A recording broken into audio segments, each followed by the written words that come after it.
Welcome to Bulls Without Borders and Nothing But Bull, a special crossover episode. We are here with the Nothing But Bull boys. I'm extremely excited to have these guys. It's going to be awesome talking ball with you guys. Uh, and then I'm here with the OG3 as well, with Troy and Neil, as always, my boys. But we'll start with the introductions to we'll go counterclockwise. I'm with one of the hosts of Nothing But Bull, Derek.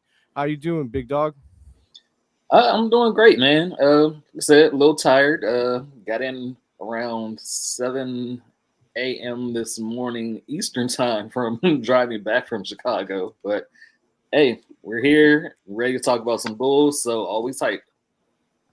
Love it. And I'm then the other host of Nothing But Bull, Benny the Bull. Yeah, man. You know what? I made the dread too, and I'm tired as well. But you know what? I'm so hype about what we're doing right now. I can't even sleep, man. See red to the deathbed, baby. That's enough of this. I'm suffocating. You're sweating. I love it. It's not Benny, it's John. Oh my God. Yes. We had no idea. We really thought Benny was here with us, but that is who Benny is though. Now when you see him training those half court shots with behind, backwards and everything, that's John out there. He's killing it. How you doing today, John? Oh, doing great, man. It's a lovely day to be a Bulls fan. It is, man. I love it. I love it. And to my far left, I've got my man out of Australia, the front man of the Whole Lot of Bull podcast. How are you doing, Troy? I'm doing good, fellas. The last couple of days have been long but exciting for the future of the Chicago Bulls, and can't wait to chop it up with you guys. Plus our special guests, Derek and John. Obviously, this is a crossover episode, so technically it's both our episode, not just ours bringing them on. But no, can't wait to talk Bulls basketball. Let's do it. Hell yeah. And then the guy to my left, he kind of sucks. No, I'm just kidding. This is my boy. We host the Six Banner podcast together. My guy, Neil, out of Ireland. How you doing, Neil? Yeah, it is what it is. You just got to take me as I am, right, Phil? I'm delighted to be here with you boys. You were saying you're tired. I presume that's from driving back from the draft day. You're at the draft thing, right? Yep. The invites only. Can't wait to find out more about that. But it's good to be here with you boys tonight. Oh, you guys were at the official Bulls. Oh shit, that's awesome. Yeah, we were. That's cool. Don't tell anybody though. Did you guys drive? It's like a good 14 hours. Woo! Is that all? But if you include last week, we drove close to 60 hours round trip. Wow. We went twice in the last week. Yep. Damn. Hey, okay, love, so right? who did most of the driving and who sat back and slept in the seat? Who did most of the driving? You know what? I would have to say it was about 50-50 between you and I. Right? That's no fun. I wanted the dirt. Okay, fair enough. It was well worth it, though. I had a lot of good times to listen to Bulls podcasts and really, really listen to opinions outside of the Bulls dynamic. We're getting a lot of positive feedback about Caleb Wilson, man. I mean, a lot of people are saying we won the draft, and I would have to agree with them. That's not Bulls fans supporting Bulls media, all that. It's worldwide. It's all over. So it's a great feeling to be hearing stuff like that. Yeah, for sure. Finally getting some national media love, and it's been gross. It's been a minute. yeah. That's not normally our place. Our place is usually getting dunked on for being cheap and whatever else. So it's a good feeling to be praised. It's nice. But man, so we'll I wanted to start it though. We have guests, and obviously, even though this is both our episodes, I would like whoever's listening to Bulls Without Borders, if you haven't heard Nothing But Bull, you should definitely check it out. I'd like to know how you guys got started. I mean, either one of you can take that. Let me know. It's all you, DB, Mr. Young Jordan. Well, I just had previously been working for Shy Sports Nation .net. Don't know if they're still around or not, but I started off as blogging because my wife put it into my head about blogging, and I seen an ad to become a blogger for them. They eventually wanted to start a podcast, so I was like, cool, I'll join it. Wasn't a host when it originally started, and I'm like, cool, because I don't really talk that much, so just in the background. And then, like within 3 episodes, they're like, "Yeah, you're not the host." So I was like, "Oh, okay." No, in doing that, met Stacey King, through Twitter, and we became good friends. And I had him on the podcast, and eventually he's like, "Yo, what's up with your podcast? You gotta get me back on the podcast." At this time, the podcast had ended, so I was like, "Yeah, I'm gonna get you back on the podcast." I'm like, "Oh shit, I don't even have a damn podcast." So the next day, I just created Nothin with Bull, and okay, had Stacey on the podcast again, and just been running with Nothin with Bull. Took over Bulls on Tap for a season, and then I was just like, you know what, I'm gonna go back to Nothin but Bull. Mm-hmm. And of course, my co-host through Nothin but Bull and Bulls on Tap was Melissa.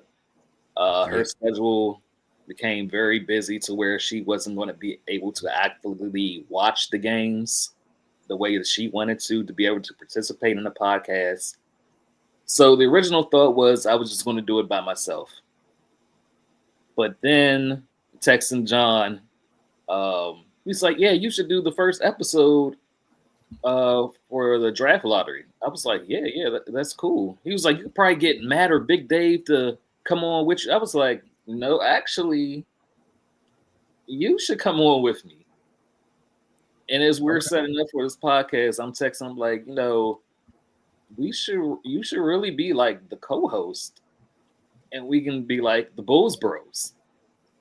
And at first, because of his work schedule, he wasn't sure. But then he was like, "Yo, if we can do it Thursdays, 5 p.m. Central, just a set date, I can do it." So I was like, "Look, no problem with me. Let's get it." Hell yeah, that's awesome, dude. So I mean, that's it's funny. So like, Stacey was your first guest on Nothin but Bull. Yeah, he was the first guest, I think, in the original podcast with Chicago Hot Sauce, named for like Stacey. His first guest there. He was the first guest when Nothin but Bull started as just audio, and he was also the first guest when we went to video. That's what's up, man. I mean, talk about kicking off your podcast with a bang. Oh, absolutely. That's awesome, man. And rest in peace, Stacey. But I also understand that you guys were able to attend his services. Yes. How were the, if you don't mind me asking, man, like how were the services? John? Oh, John, my God. Sorry, I was waiting for Derek. I thought, well, it was a very surreal moment. Seeing the reactions of family, Adam Amin, especially from outside of the blood family. Just you make that long drive and you're exhausted, right? But then you walk in there and you see what you see, with all the former Bulls players that were there.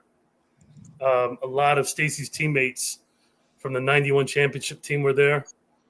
Tony Kukoc was there. Wow. And you're just in that moment, even as a fan, you let all that go. It's like, okay, Michael Reinsdorf was literally sitting a foot and a half away from me.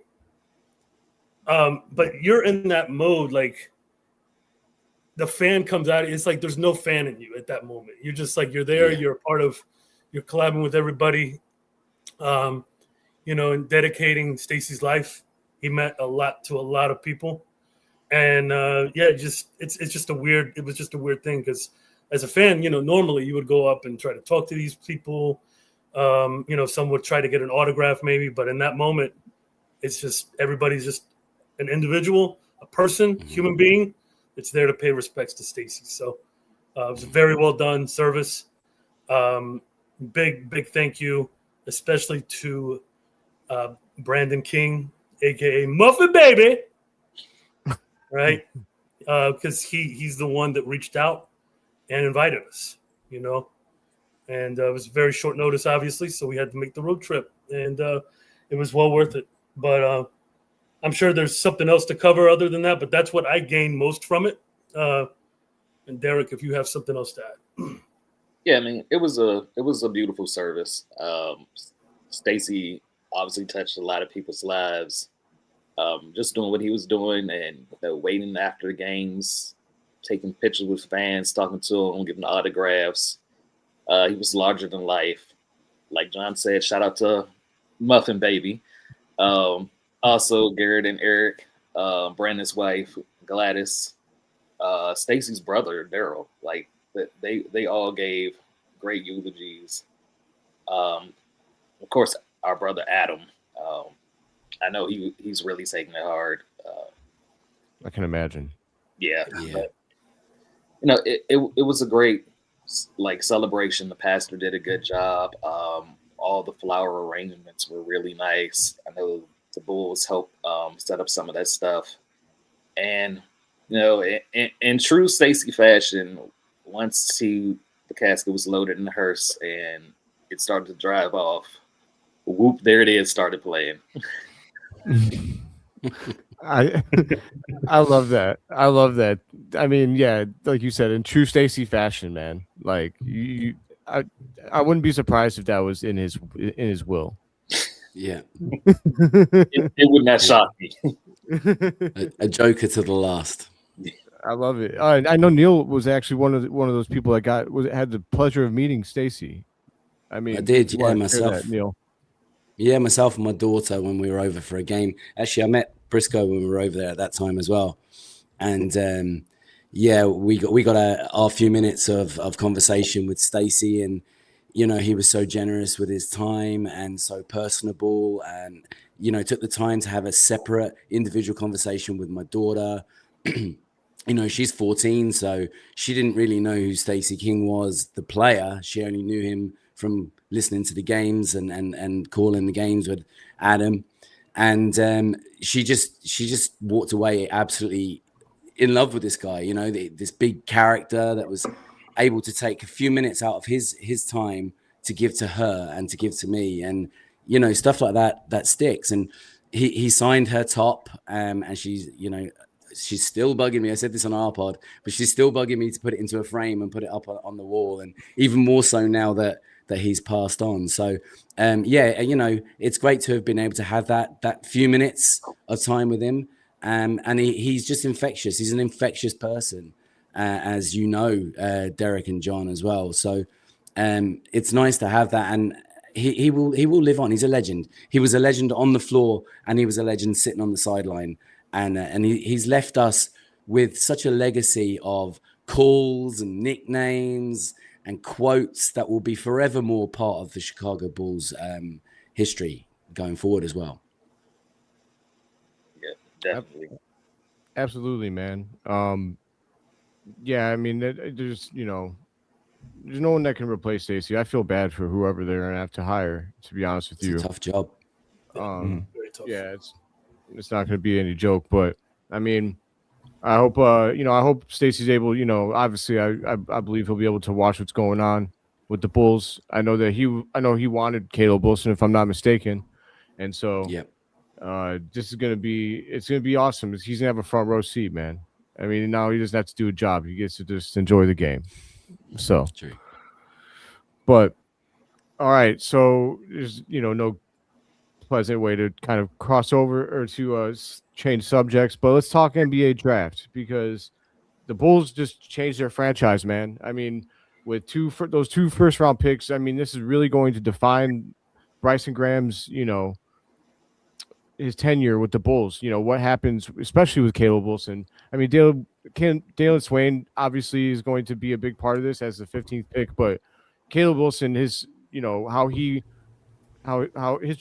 trajectory as a piece of this franchise is going to really define, the beginning of Bryson Graham's tenure, to be honest, and it's going to define how he's viewed for a lot of fans, I think. So, we'll start with our guest of honor. We'll just to do this first question. We'll just go counterclockwise. But Derek, how are you feeling about Caleb Wilson, Chicago Bull? Oh, I feel absolutely great about it. He embodies like everything that Bryson Graham was asking for with Slap. One of the bigger things is it's clear that he wanted to come to Chicago. Like he wanted to be a Bull. You see, as soon as he was selected, he's tweeting out an old picture of him in a Bulls hoodie. Say wore the silver rose pin for good luck if he was drafted to the Bulls for D Rose. So he obviously knows the history. He's mentioned coming from North Carolina to the Bulls, like Mike and Kobe too, to an extent. They both were Tar Heels turned Bulls, so he knows the history and he knows what we're expecting of this team. And we won championships, and he said, "Hey, I'm going to change the culture, and we're going to win." And I thoroughly believe him. I think he has the highest ceiling out of the top 4 that was drafted, and just looking forward to see the new identity of this team with Caleb at helm. Absolutely, yeah. He was ready for the moment, man. You could. I don't think there's anybody happier on that green room floor than Caleb Wilson. I loved it. I mean, that's what you want to see. John, how you feeling about Caleb? Oh, couldn't be more excited. Could not be more excited. He's literally slap personified. But on top of that, he's so marketable. The way, first of all, like Derek said, he didn't want to go anywhere else but Chicago, and he made that very clear. And when he said at his press conference or interview right after he got drafted by the Bulls, it's time to see red. The Bulls marketing team was eating that up. Oh yes, he knows the lingo, the Bulls fan lingo, because he was a Bulls fan. And I tell you, like between him and then acquiring Tiago Splitter as our head coach, another Bulls fan, lifelong Bulls fan. Young guy, only 41. Even BG. At his press conference, he's a Bulls fan. So, it's unbelievable. It's like night and day this time as a Bulls fan, Chicago Bulls right now versus what it was 3, 4, 5 months ago. It's just an unbelievable breakthrough. Nobody saw this coming, and I'm just really excited. I'm really excited about Caleb Wilson, what he's going to bring, and I'm almost equally as excited about Dalen Swain. The more I listen to him talk, the more highlights I watch, the more stats I'm looking at. And, Dalen Swain said, I might not be much of a shooter now, like in comparison to the rest of my game, but he said before he hit his growth spurt, that's all he was a shooter. He was a sharpshooter, and then he started to get away from that because he realized his major skill set is driving, slashing to the hoop, finishing at the rim, getting players involved, drawing the defenses and kicking out, and his stats show that, Really reminds me of a young Jimmy Butler. I'm loving it. Caleb Wilson, Dalen Swain. Let's get it, baby. Let's get it. Can't wait. I'll tell you what, man. If he can be anything like Jimmy Butler, he'll be a fan favorite in this city immediately. Big time. I mean, big time. Yeah. Troy, I know you're dying to talk about Caleb Wilson, man. Give it to me. Hey, you guys know I've been all over Caleb. I've wanted Caleb Wilson from the. I know you're giving me that pause look there, Neil. Pause again. That's why I retracted. I started backtracking. Ever since I first saw Caleb Wilson play, and I think it was that game against Duke where he, matched up with Cameron Boozer. Like, I've wanted him in Chicago from the get-go with this kid. Like, he's going to be absolutely special. Like, the Bulls could have had the number 3 pick in this draft, and I still would have taken Caleb Wilson over Cameron Boozer. That's how much I like this kid. While he's probably technically the most rawest of the top 4 prospects, to me, he's got probably behind AJ DeBanter the highest ceiling. And I've said it time and time again. Right from that Duke game, I see so much of Kevin Garnett in that kid, in his attitude, some of his skill set. Like, it's mostly the attitude. Like, I know I've referenced this Duke game a number of times, but that look in his eyes before that game, he was going out for blood in that game. You could see that was the look of a killer. And the fact that we've got someone with that kind of attitude in Chicago now, he set himself quite a hefty goal by saying he wants to be the greatest of all time. You know, that's a hell of a goal to reach. But you know what? As much as a lot of players may say they want to be the greatest, hey, you know, I love that attitude, and he's going to come. He's in Chicago now. Like both him and Dalen Swain have arrived in Chicago. Guarantee he's already getting to work, and man, the future is very, very bright in Chicago. We're going to need to wear shades. I love it, man. Neil, how are you feeling? Yeah, I'm thrilled, same as everybody else. To have been in a position where it was a 4-player draft and picking fourth, where you can't make a mistake, was a great position for Bryson Graham to start his tenure with the Bulls in. But that put aside, I think getting Caleb Wilson was an ideal scenario for the Bulls anyway. He was in the interview room after he got drafted, you know, where they go out and they sit on the couch and they have a conversation. And I believe it was at that point he turned around and they said, "What are the Chicago Bulls getting?" And his answer was, "They getting a dog." You know, straight away, I'm like, you know, you couldn't have said anything else that would have fired me up more than to tell me that you are an out-and-out dog on the floor. That's what we've been lacking. That's what we need. And if we've got that in our new rook, I'm all for that. He seems to know how to say the right things. He seems to have all the raw talent that's there.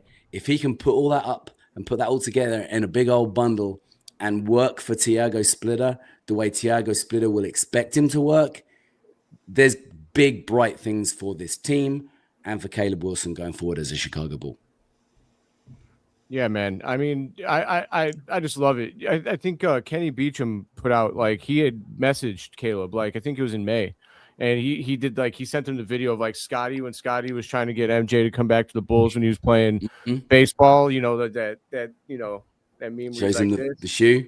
Yeah. And Caleb was like, "I want to, man." I'm like, I love it. All the way back that, you know, I know that was a month ago, and everyone was saying he was going to come here, but just somebody that was that outward in their want to come to the Chicago Bulls and to be a difference maker. And he does set lofty goals for himself, but I love that, man. You can, you know, you want somebody that is chasing greatness. You know, you don't want someone who's like, "Well, I hope I could be all right." You know, what kind of attitude is that, man?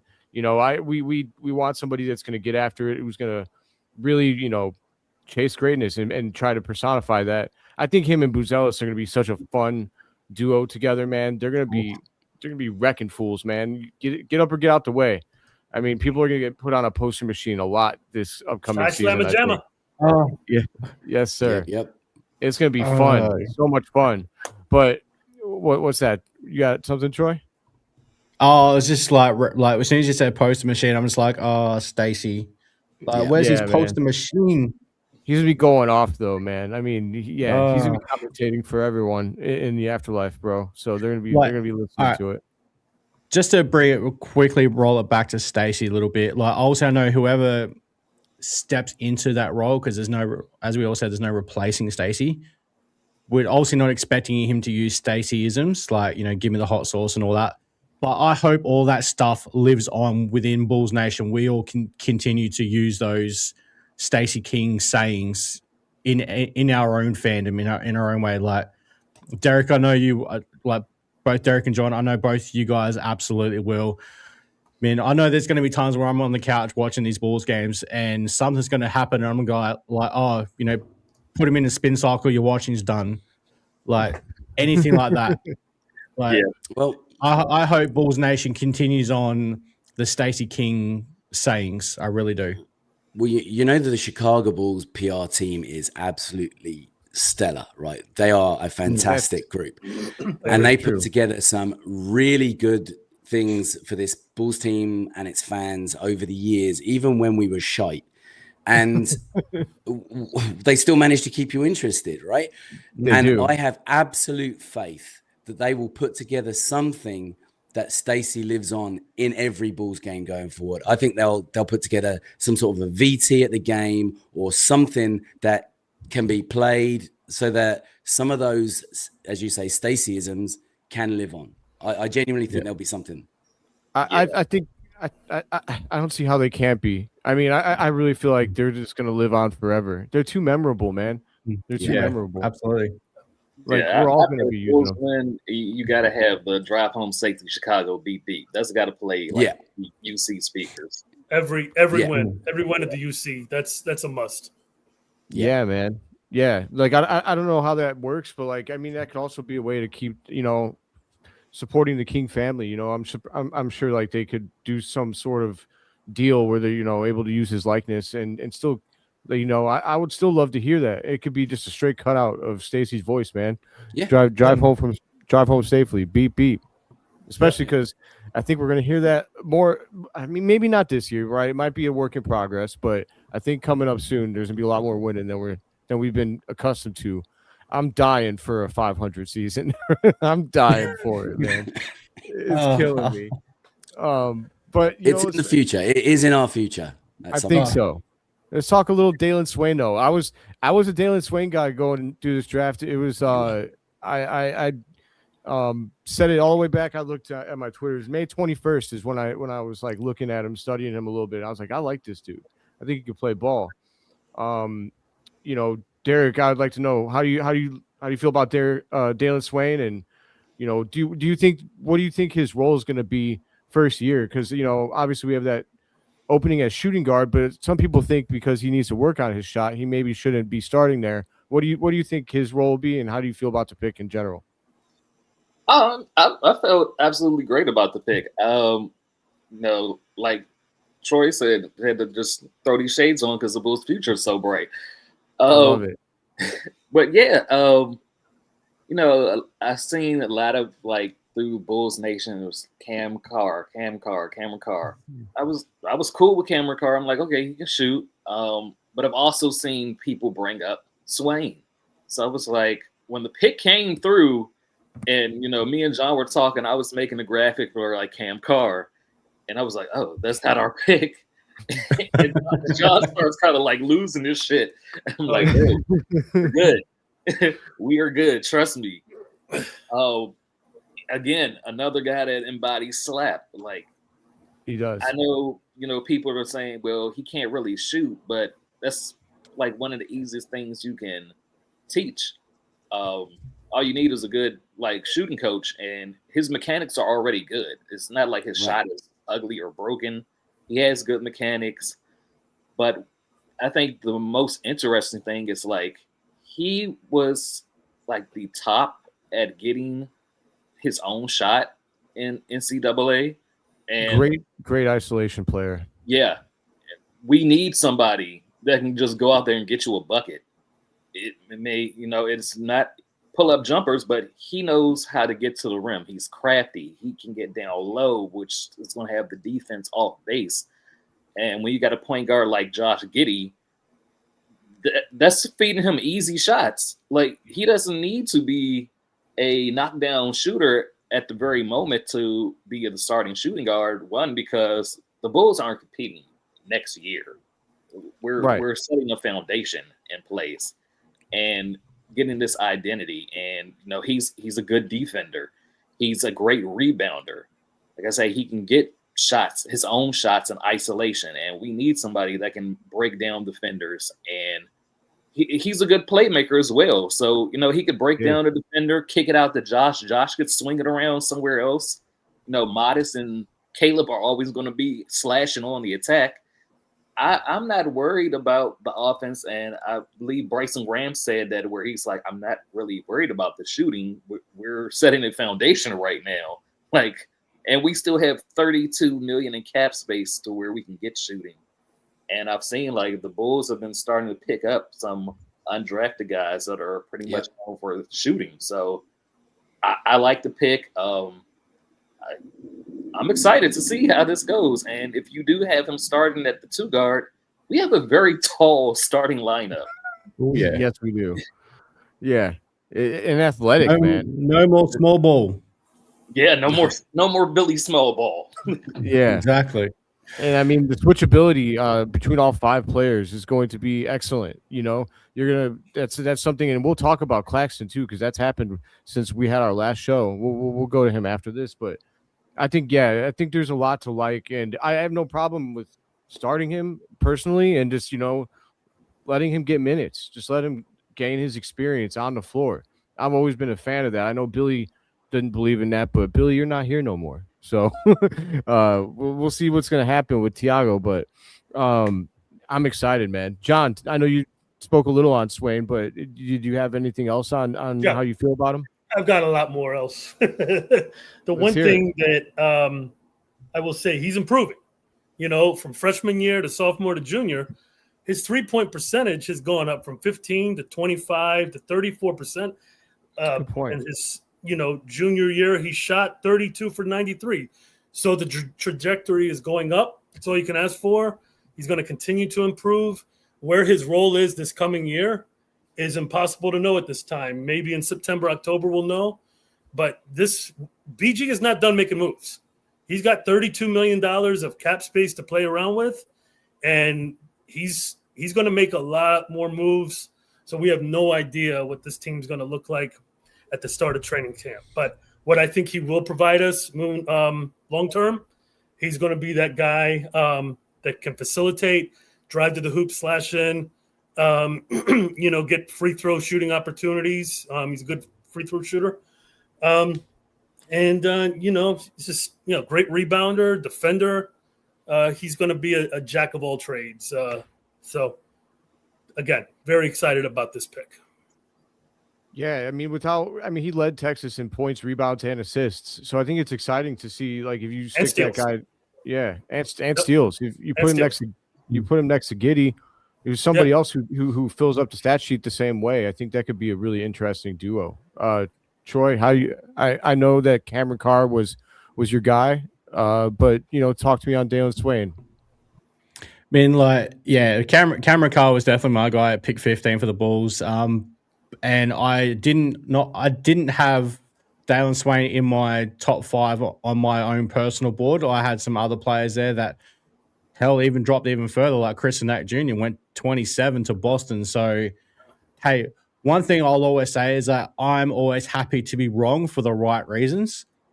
And I went back and looked at more footage of Dalen Swain, just try and educate myself more about Dalen Swain. And the jump shot is, to me, it's still a bit questionable. There is that little bit of a hitch in his release, but hey, that's something that can be worked upon, and you can make it a bit more fluid. And if he can do that, that'll make him a much better outside shooter. But the fact that he can get to the basket basically at will, he's a big shooting guard. He's strong, physical, will take the contact. And the more I've educated myself on Dalen Swain, the more I actually really like this pick for the Bulls. I think, and as I've said it on our show before, I've said it on my own show, Bryson Graham is going to have my trust in everything he does until he gives me a body of work to say, no, I can't trust you anymore, and question what you're doing. So until then, Bryson has got my full trust in this pick in Dalen Swain, and I can't wait to see how he develops. Now, like some of you guys, I've got him penciled in at this stage as my starting shooting guard. So you're going to have Derek, as you mentioned, you're going to have a really big starting lineup. Basically, everyone's 6'8" and 6'8" to 6'11". So I think Dalen Swain, while at the combine he measured in at 6'6" and 3/4 or whatever barefoot. Put him in basketball shoes, he's going to be closer to 6'8". So everyone's the whole starting lineup is 6'8" to 6'11". So we're going to have a really tall starting lineup. So no more bubblegum Billy small ball. And I'm really looking forward to what Dalen Swain develops into. Hell yeah. Neil, what are you thinking? Yeah, well, I'm feeding off the energy that you've been giving on the Sixth Banner about Dalen Swain, because I know you did the deep dive on him, and you came to me and said, you really like this kid, and I knew you were high on him. So from watching what you put out there and a few bits and the highlights that I've been watching since, yeah, this kid could be a real sleeper hit for us. I mean, I genuinely think that even though people were expecting Cam Carr or they were expecting somebody else, the fact that Dalen Swain has surprised a few people in Bulls Nation as the pick, I trust Bryson Graham until he proves me wrong. I really do like this pick, and I think that he could be a real standout and a fan favorite. Yeah, man. Just watching him, man. I really enjoyed what he brought. Especially the isolation game. I think he was like 82% of his attempts at the rim were unassisted, which put him in the 99th percentile. He knows how to get his own shot. There's some people that they're like, well, arguing that he won't be able to, body people like that in the league. I mean, I don't know. You've got to be able to at least do it at the college level, and then it's not like he's just gonna. You could develop an isolation game, but I do think it's kind of that's more difficult to develop, in my opinion, than it is to develop a jump shot. We've seen players even in the NBA level improve their jumper. Josh Giddey's a great example.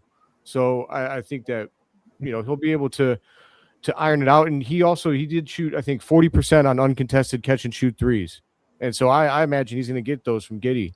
So I know the volume wasn't super high or anything, but that's also because he was always playmaking for his team. So, on the Bulls, he's not always going to have to do that. He's going to have some help in that regard. So it's exciting to see. I think it's going to be a lot of fun to see what these guys could do. And yeah, man. So, I mean, another thing that we did though was we got Nick Claxton. So, I mean, the Bulls did absorb Nick Claxton in a deal where we sent, I think Mo Guai ended up being who we got rid of. Because we couldn't just not send anything and just accept Nick Claxton per NBA rules, I suppose. So in a move where Julius Randle went to the Nets, and so the Timberwolves could, free up cap space to re-sign Io, and now they've brought in LaMelo Ball. That's an interesting move. But I don't know what, and I don't know what the Nets are doing, but I'm happy that we acquired Nick Claxton. I really needed to address the interior defense, and so we'll go around the horn again. Derek, how do you feel about the Nick Claxton, trade? I loved it. I've wanted the Bulls to be able to find a way to trade for Nick Claxton for like years. Always he has been a name people talked about a lot. It's like always thought like rim runner, lob threat. That'd be perfect for Giddey to just throw it up there, let him go get it.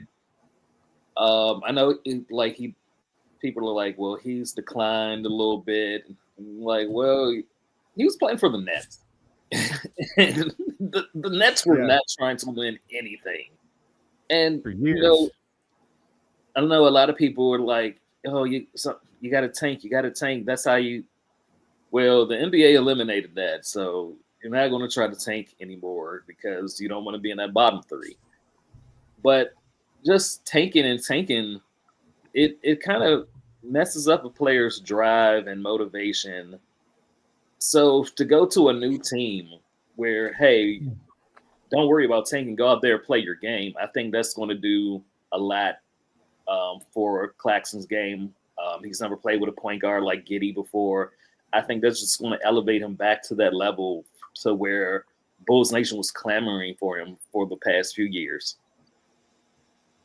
Absolutely, man. I think this is it's going to be a great case study on like how a player can bounce back after, having to deal with an organization that was trying to lose as much as possible for multiple years in a row.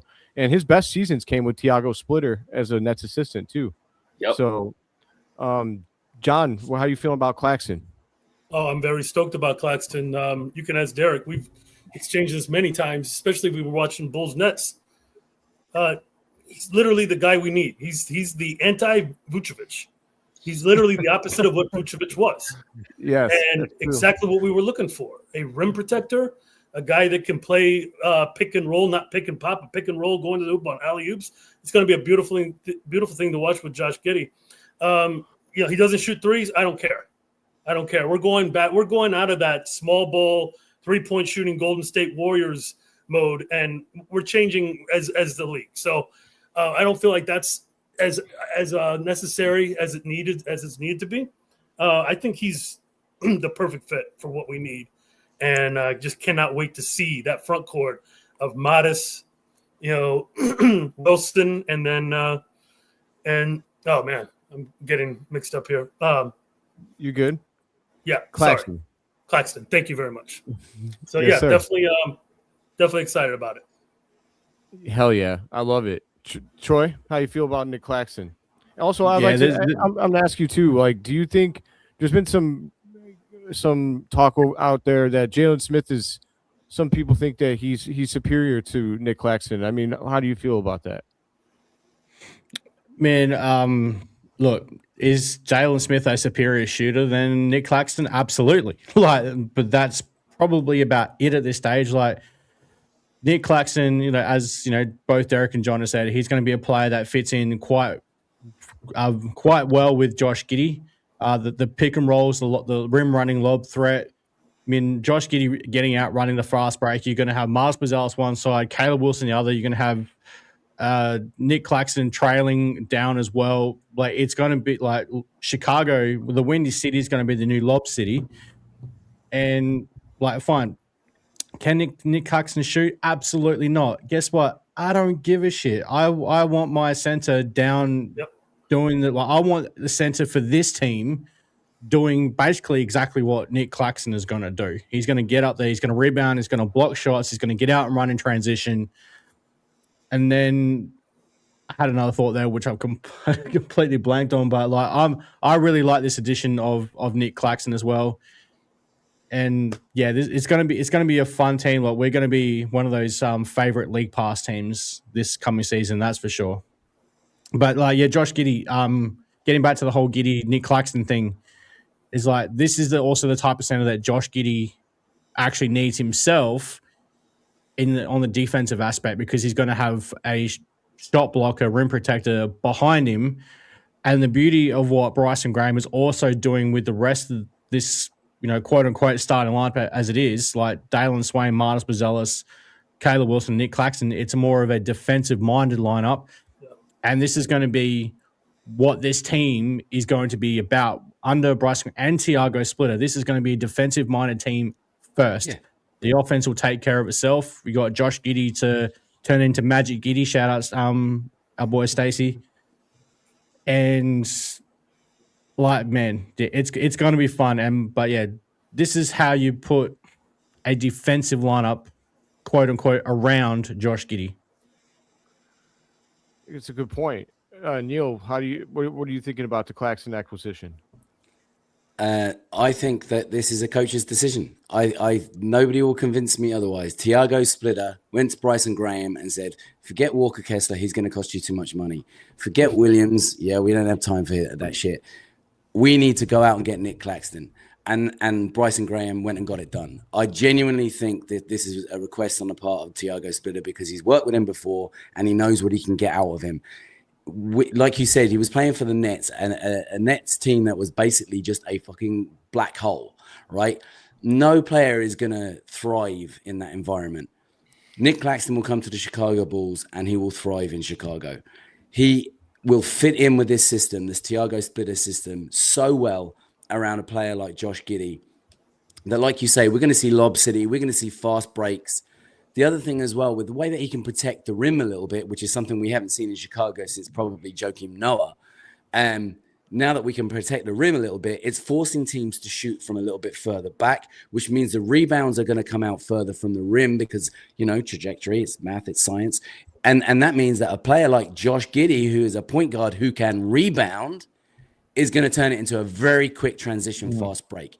It's going to be exciting, fun, fast basketball with a defensive core, and I can't wait for it.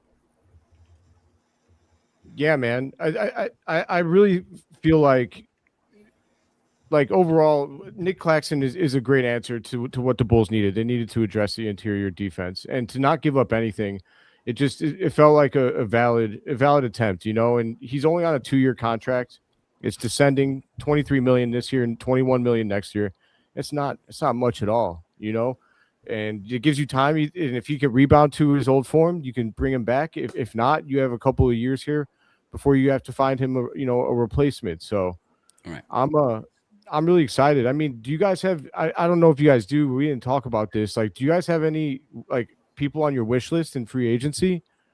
Like, do you have anyone, Derek, that you're looking at out there? No, man, I'm just sitting back and watching what Bryson Graham does. I know people were kind of upset that we didn't take anybody in the second round, and he went on the radio today and was like, we didn't have any targets that were left that fit what we wanted to do, and he talked about the importance of keeping that one roster spot open to where another trade could go down, and you have that extra roster spot to use. Like maybe you're taking in 2 players, or you're salary dumping somebody, or the other team is. So I'm just gonna let BG cook, man. I'm just gonna let him cook. That's totally fine. Yeah, I know I kind of just like threw this one out there, but I guess also, you know what? Let me change that up. Like, how do you feel about like just the fact that Bryson Graham has been more outward and talking to Bulls Nation and like giving us his thought process? I mean, I would imagine that we're all going to have sort of the same thoughts here, but I think it's worth talking about that Bryson Graham is actually not afraid to go and talk to the media and give us the thoughts on his process. Like, yeah. John, how do you feel about that? Oh, I love it. Interview came out, popped up on my algorithm on YouTube today. It was the Waddle and Sylvie show. I always watch it almost every day when I can. And this time, not only was it BG, but it was a collabo with Tiago Splitter. Like, we've never seen this before. We've never seen Bulls management collab on an interview with the coaching staff. Even back in the Dynasty days, Krause and Phil Jackson hated each other. Right. We never saw John Paxson or Gar Forman collab with Tom Thibodeau. AK and Billy Donovan. My God, that would be horrible to listen to if it did. But anyway, I'm just saying, like, just seeing those guys collab together and building the chemistry that they are. They're both roughly the same age, 39 and 41. I think BG's 39, Tiago's 41. But they're aligned. They're changing the culture, and everything that goes with that is aligned. They're working very well together. I love it. Again, couldn't be more excited about what we have coming up. As far as a free agent, Peyton Watson would be a guy, but like Derek just said, I just want to watch BG cook, man. I'm just excited about that. If we don't get him, that's fine. I think that would be a great addition, something we would need, a shooting guard who's very multidimensional, 3-point shooter as well, defensive player. But if we probably won't get him, but that would be a guy I'd love to get. Absolutely. I think I like this comment. I just wanted to talk about, like, just mention it real quick. The fact that he says that Swain like kind of reminds him of Denny Avija. Like, I think that's kind of a good point. Like like that's the kind of the role that Swain played at Texas, was kind of just like, manning the offense and was kind of the do-it-all guy. That's what Denny did for the Blazers last year. But Troy, how do you feel about the openness from this Bulls regime so far? Man, is this a breath of fresh air? Like, dude, that's like when I saw, woke up this morning, because obviously I'm recording it nice and early in the morning, my time. Damn time zones, man. Trying to catch up on everything before we jumped on here, and then I see Bryson Graham's gone on.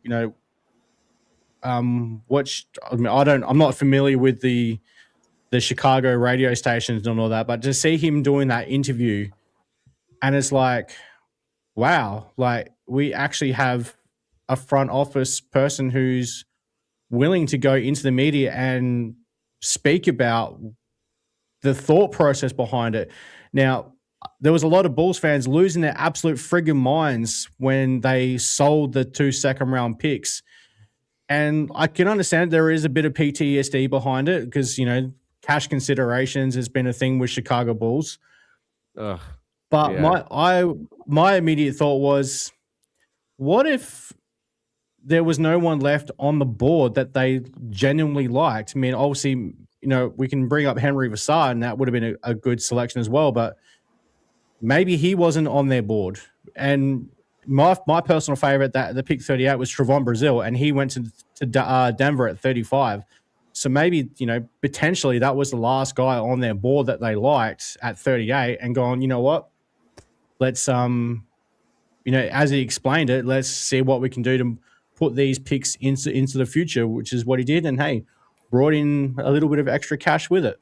So no, I love seeing Bryson Graham getting out in the media and actually explaining things, because AK wouldn't know how to do that. That's true. I mean, yeah. Can you try to imagine like an AK and Billy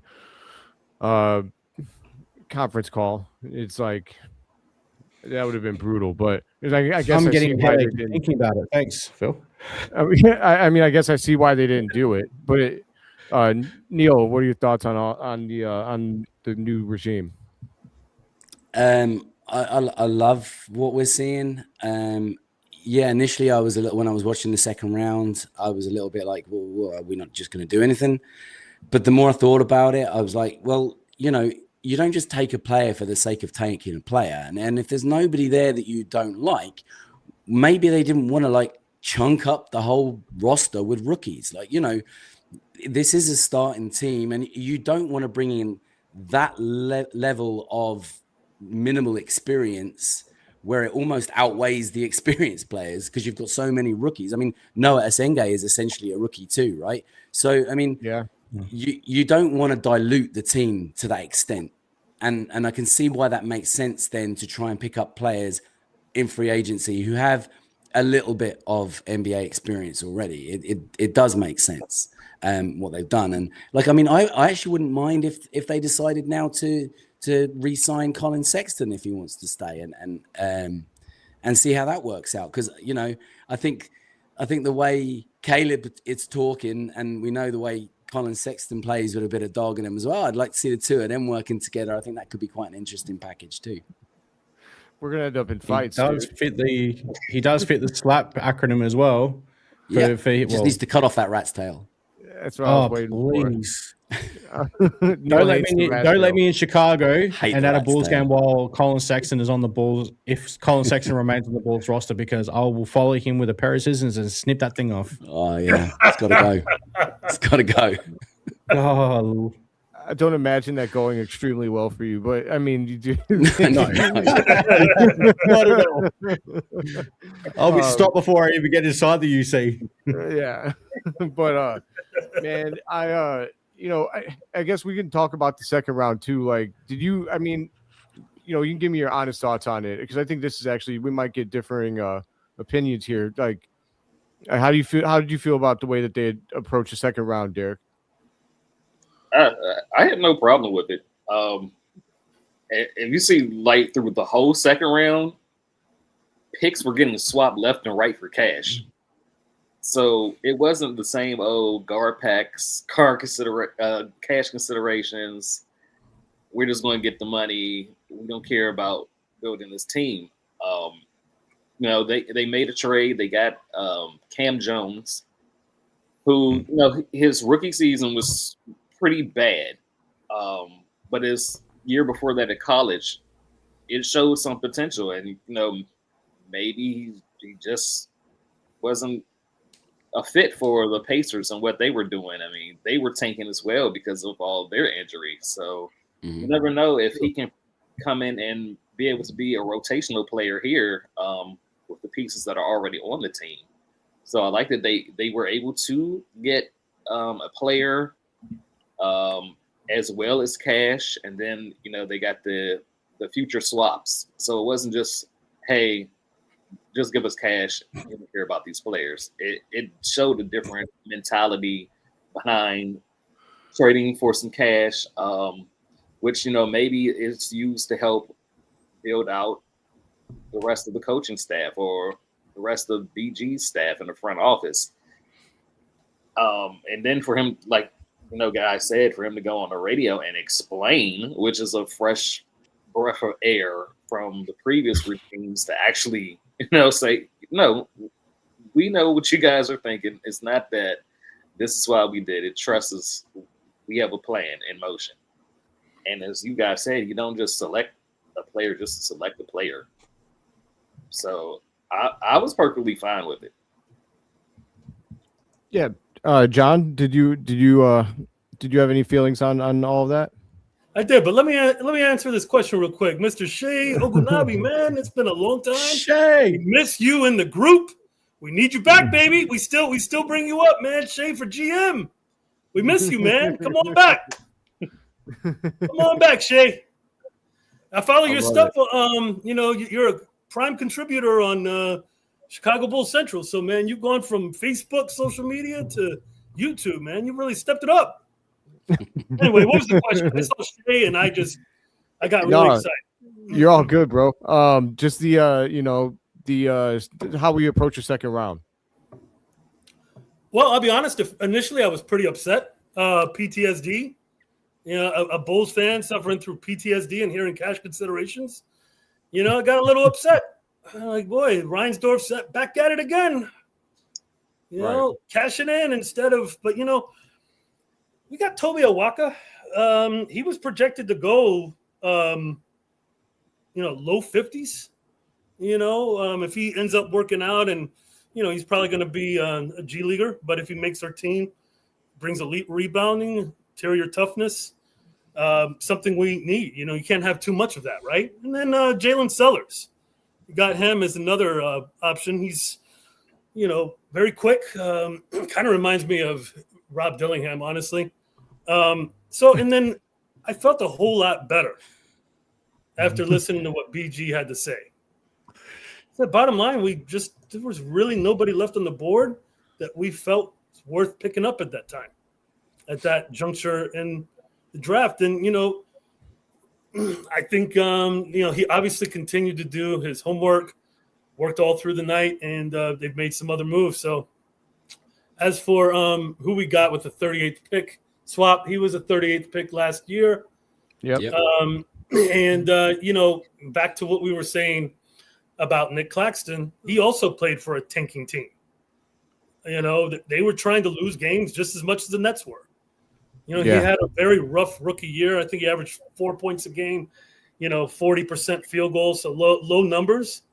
But that's a guy too that we could maybe integrate into our group at some point. Initially, G League, and then who knows after. So if I were to grade it, I'd give the draft overall an A. I think BG did his thing for sure, and on top of that, I loved the transparency that he had afterwards. So that's what I got. I love it. Well, actually, yeah, and I'll get back to Derek on the grade because I like that. But Troy, if you want to talk to me about the second round, and then at the end, I would love it if you did give a grade. I know we've been here for almost an hour, so we'll get through the group on their thoughts on the second round, and then we'll do grades. And if anyone's got questions, we can answer those. Otherwise, that will wrap it up. But Troy, talk to me, man. Yeah, with what they did in the second round, like obviously when it first came out that the 56th pick was sent to the Lakers for cash considerations, I'm like, oh well, I haven't done any scouting on prospects at 56, so I don't really give two rats ass.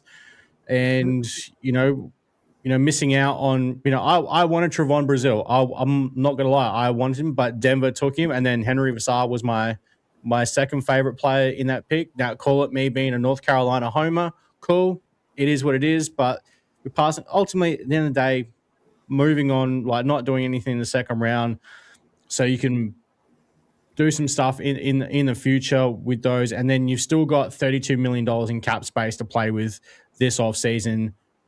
What we did in the second round, I don't care. So the draft overall, it's an A+.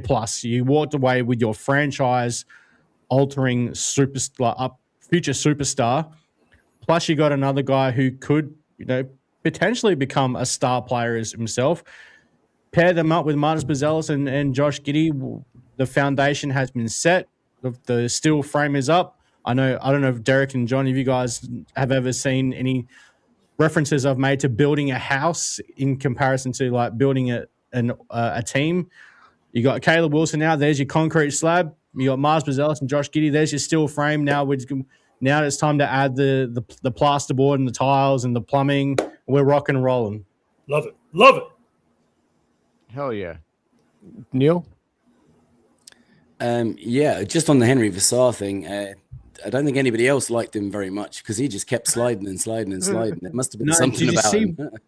No, did you see what it came out? I think it came out as to why he was sliding. It wasn't because nobody liked him, because nobody wanted. He didn't want to sign a 2-way deal with anyone.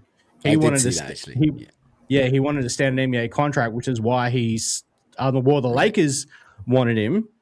That's why they were trying to trade up, but apparently they didn't want to go. Well, he didn't want to go to the Lakers, so that's how he ultimately ended up falling to 52 and 52, Atlanta. Yeah. My God, I don't understand that, man. You're trying to get in the NBA and you've got demands. You're in the second round, brother. Like that's not going to wash. Like, that's just, you're lucky you got picked at all talking that way, to be honest. Yeah, that's crazy. It reminds me of the NFL with Shedeur Sanders a little bit. Like he rubbed people the wrong way. I know it doesn't do anything for you guys. You guys aren't NFL guys, but he slid a long way because I guess he pissed people off with the way he was presenting himself. So, I mean, you're not in control of these situations, man. You got to kind of feel a little bit more blessed to be there. But, okay, Pads thinks that that's the perfect fit. So we'll see what happens. Maybe it'll work out well for him. But did you have anything else, Neil? I know that, Yeah, well, I already kind of spoke on the second round, but I'll give a grade. Yeah. If I was to grade the first round, I'd give it an A+. If I was to grade the second round, I'd give it a C, just because they didn't make any mistakes, but they didn't do anything too exciting either. So overall, I give it a solid A- for now. Okay. Derek, I'll pass it back to you for a grade. Yeah, I'll go with overall A. Okay. Hell yeah. You know what? I'm not going to rain on this parade. I like it too, man. I'm going to give it an A. I don't know. So going into the second round, it's not like I had people that were super, like I wasn't like raving about. There were a couple guys I thought I liked. They did go before 38, like Trevon Brazile. If Isaiah Evans had somehow lasted to 38, I would have like loved to pick him up, but they didn't. They got picked. And I think someone had the numbers. It was like 17 of the 30 picks got traded. So it's like that's crazy. There's like one pick, I think pick 41 what it was, that they got traded like overall, like before someone selected it. It was like a number of like 6 times it got traded. Yeah. And ended up back with a team that had traded it before. Like OKC had traded it before. They ended up with it still. Like it's like pinball. Crazy. Yeah. I mean, that shows you what people think of the second round. I know that there's the Jalen Brunsons and the Nikola Jokic's of the world that, everyone feels like we'll just take a guy. But it's just really not that simple. You've got roster spots, and the Bulls clearly felt like there was going to be players undrafted that they could take a look at. I don't know how that changes with the contracts. Maybe that matters. I know I'm not super in tune to how it changes between an undrafted free agent and the second rounder. I'm not entirely sure. But, yeah, I don't know. I wish I will say this. I wish that they would tell us how much cash it was, because if it's like, like if it's millions, then I would feel so much differently about it. I'd be like, oh, that's a difference maker. But if it's like, 10 grand, it's like, well, who gives a shit? But this is, how I feel about it. But we'll before we sign off, I don't think we have any questions, but let's just do, lasting like final thoughts. So, I mean, Derek, what are your final thoughts on the draft and everything else? Yeah, like Troy said, get them shades. The Bulls' future is bright. I'm definitely looking forward to Caleb and Swain, how they fit in, how our new identity is going to be formed with Tiago Splitter, the rest of the moves that BG could make still. I've seen somebody saying the Bulls should take on a bad contract, and we definitely could if it's going to give us some assets in the future. That might be the move. Yeah. Or, just trying to get rid of Patrick Williams. I mean, if you can. If you can. But hey, I'm excited. I feel like the Bulls' trajectory is finally hitting back up, hopefully towards some more championships in the future. I hope so, man. John, how you feeling? Oh, beyond excited, hype. The draft picks that we've got, the $32 million in cap space, the flexibility that we have, and just watching BG cook between now and, when the time's over with free agency and all. And for the first time in years, I'm actually really excited about watching Summer League. You know, seeing what Caleb Wilson, how they play with, Swain, and then even seeing Noah Essengay, he'll more than likely be playing. And then some of these other pickups that we've had today and last night. So sky's the limit. I'm not going to go there and say we're making the playoffs already, but like Derek said, the trajectory is high. It's going up, and that's all you can ask for. When you start from as low as we are right now, or not right now, but where we were with AK, we're going up step by step. So gotta love it. And see red till the deathbed. Hell yeah, love it, Troy. Yeah, I can't wait to watch BG cook. And I think we're going to start seeing the way the game is played start to change. Like it's, we saw the Knicks and the Spurs, like, yes, a lot of threes, but what was most of their game? Defense. Like at the end of the day, defense wins championships. I don't care what the offense is doing. Defense wins championships. It's been that way from the start. It'll be that way until the earth explodes. And we're starting to form a defensive identity first. And yeah, man, watch BG cook. Yes. Neil? Yeah, look, much as yourselves, this is an exciting time to be a Bulls fan, finally. We were scraping our asses on the ground for long enough. It's time to lift those cheeks back up and climb up, back up that ladder, back where we belong. Let's see things start to progress. It's not going to happen overnight. People that are expecting us to be back in contention this season, pump the brakes a little bit. It's not going to happen that quick, but it is going to happen. We are on the right path now. It's time to be excited. It's time to get back on board the Bulls train and do this thing together. See you, Red. I love it. And, to join my man Derek, and because what I think about Caleb Wilson, I'll put on these star shades because this man, Caleb Wilson's going to be a star. He's going to be a star. I believe in it. I think this is going to be a turning point for our franchise. I think that it's going to be a lot of fun to watch Bulls basketball. And like you said, it's going to take time. I preach patience. I'm one of those guys that I believe in giving people full chance before I judge. I know that there's a lot of Bulls fans that aren't willing to do that. They want it. They want it now. And I get it. It's been tough, man. But Rome was not built overnight. You've got to give it time. You just have to. If you're not willing to do that, I guess nobody's making you be a Bulls fan, my friends. But you don't want to be a bandwagon hopper. You got to go through the shitty times so that you can really enjoy the good times. That's right. Real quick, I know Trev said, how many second rounders could we use to get rid of Patrick Williams? Just a quick number. I'll say it'll take 3. How many do you think, Derek? I'm gonna say 6. 6 championships. I'm gonna say 6 picks to get him out of here. Plus cash considerations. Yeah, you might not be wrong, man. John? And Derek, man, you took the words right out of my mouth. I was going with 6 too. So I'm gonna go with 6 also. I love it. Troy? 2 unprotected first round picks. And oh my God. It's not worth it. I'd rather Williams is he is ass. I've said this a number of times. He's not ass. He is ass. Ass. No one's gonna want him.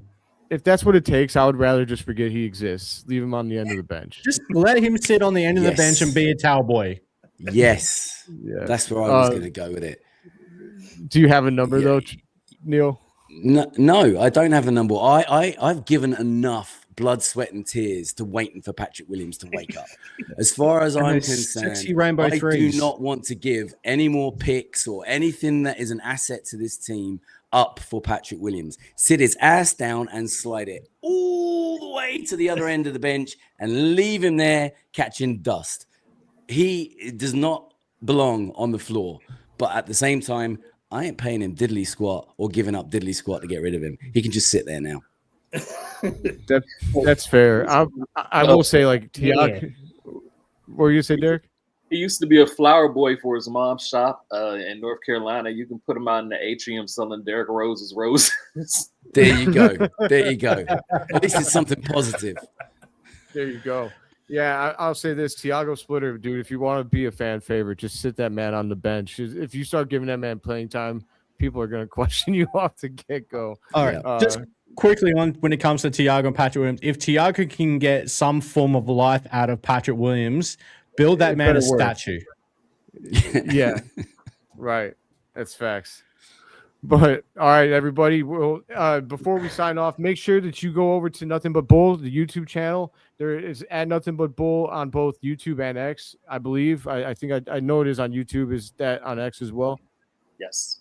All right. Yeah. Make sure you guys go follow them, subscribe. They do great stuff over there. You guys film every Thursday? Yeah, Thursdays, 5 p.m. Central. That's going to be our slot. Probably won't be every Thursday until the season actually starts. Okay. Love it. But yeah, everyone go check them out. And also, if you guys are anyone on X, but while checking them out, please also come over to Bulls Without Borders and subscribe. We need your help. We are close to monetization, but we need you guys to subscribe. We need to get to 1,000. So please come help us out. But that'll do it for this week's crossover episode between Bulls Without Borders and Nothing But Bull. It's been a pleasure, my friends. I enjoyed this episode a lot, and the future is bright for the Chicago Bulls. Let's go. Let's go. All right, everybody. Take it easy. See red.